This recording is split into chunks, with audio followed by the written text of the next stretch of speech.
রোহিত শর্মার আউটটাকে নিয়ে শুরু হয়ে গেছে কন্ট্রোভার্সি। কালকে রাজস্থান আর মুম্বাইয়ের মধ্যে ম্যাচ হলো এবং রোহিত শর্মা এলপিডব্লিউ আউট হয়ে গেছিল এবং রোহিত শর্মা রিভিউ নিয়েছিল এবং রিভিউ নেওয়াটাকে নিয়েই সব থেকে বড় কন্ট্রোভার্সি তৈরি হয়ে গেছে।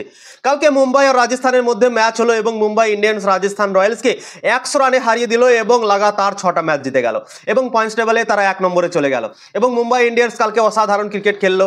রোহিত শর্মা, রায়াল রিকেলটন 116 রানের পার্টনারশিপ করলো। তারপর 3 নম্বরে নেমেছিল সূর্যকুমার যাদব, হার্দিক পান্ডিয়া নেমেছিল 4 নম্বরে, তারাও 48 রান করেছে, মাত্র 23টা করে বল খেলেছিল তারা দুজন এবং রাজস্থান রয়্যালসকে 117 রানে অল আউট করে দিয়েছিল এবং 100 রানে ম্যাচ জিতে গিয়েছিল রাজস্থান রয়্যালসের কাছে। কিন্তু সব থেকে বড় প্রশ্ন উঠে গেছে কালকের ম্যাচে রোহিত শর্মার আউটটাকে নিয়ে। রোহিত শর্মা যখন 7 রানে ব্যাটিং করছিল তখন বল করছিল আফগানিস্তানের বোলার ফাজল হক ফারুকি এবং তখন একটা আবেদন ওঠে রোহিত শর্মার প্যাডে বল লেগে যায় এবং আম্পায়ার আঙুল তুলে দেয় এবং আউট দিয়ে দেয় এবং রোহিত শর্মা রায়াল রিকেলটনের সাথে কথা বলে এবং প্রায় অনেকক্ষণ কেটে যায়। যখন ডিআরএস এর টাইমার চলে এবং টাইমারে দেখা যায় কি টাইম শেষ হয়ে গেছে। টাইম শেষ হওয়ার পরে রোহিত শর্মা রিভিউটা নেয় এভাবে। সূর্যন দেখা গিয়েছিল কি টাইম 0 হয়ে গেছিল, তারপর রোহিত শর্মা এভাবে কল করেছিল, সবাই দেখেছে এটা, কিন্তু তা সত্ত্বেও আম্পায়ার কিছু বললো না এবং তার রিভিউটাকে নিয়ে নিল।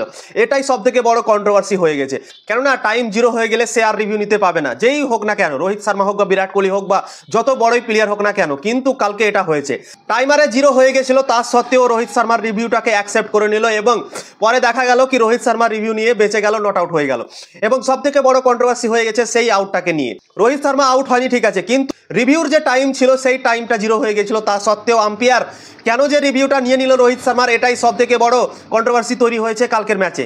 এবং এর আগে হায়দ্রাবাদের বিপক্ষেও একটা ম্যাচ হয়েছিল এবং সেখানে ঈশান কিষানকে আউট দিয়ে দিয়েছিল আম্পায়ার। ঈশান কিষানের সময় লেগ দিয়ে বল যাচ্ছিল এবং ঈশান কিষান একটু হাঁটতে শুরু করে দিয়েছিল এবং আম্পায়ার ওয়াইড দিতে যাচ্ছিল এবং ঈশান কিষানকে হাঁটতে দেখে আম্পায়ার আঙুল ছেড়ে দিয়েছিল। কেউ আবেদন করেনি, কিছু করেনি, তা সত্ত্বেও আম্পায়ার আঙুল ছেড়ে বসেছিল। তারপর ঈশান কিষানও রিভিউ নেয়নি এবং প্যাভিলিয়নে ফিরে গেছিল, সেটা নিয়েও অনেক কন্ট্রোভার্সি হয়েছিল এবং রিপ্লাইয়ে দেখা গিয়েছিল কি ঈশান কিষানের ব্যাটে বল লাগেনি, কিছুই লাগেনি।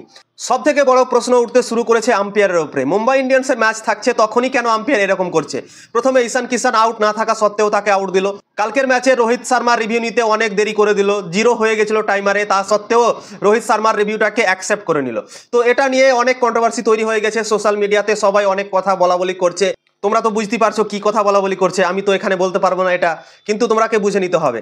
তো অনেক কন্ট্রোভার্সি চলছে মুম্বাই ইন্ডিয়ান্সকে নিয়ে এবং মুম্বাই ইন্ডিয়ান্স নো ডাউট এই বছর অসাধারণ ক্রিকেট খেলছে। তারা পয়েন্টস টেবলে 1 নম্বরে চলে গেছে, লাগাতার তারা 6টা ম্যাচ জিতে গেল। 7টা ম্যাচ জেতার পর 14 পয়েন্ট নিয়ে তারা পয়েন্টস টেবলে 1 নম্বরে চলে গেছে 11টা ম্যাচ খেলার পরে। তো আপনারা কি মনে করেন অবশ্যই কমেন্ট করে জানান।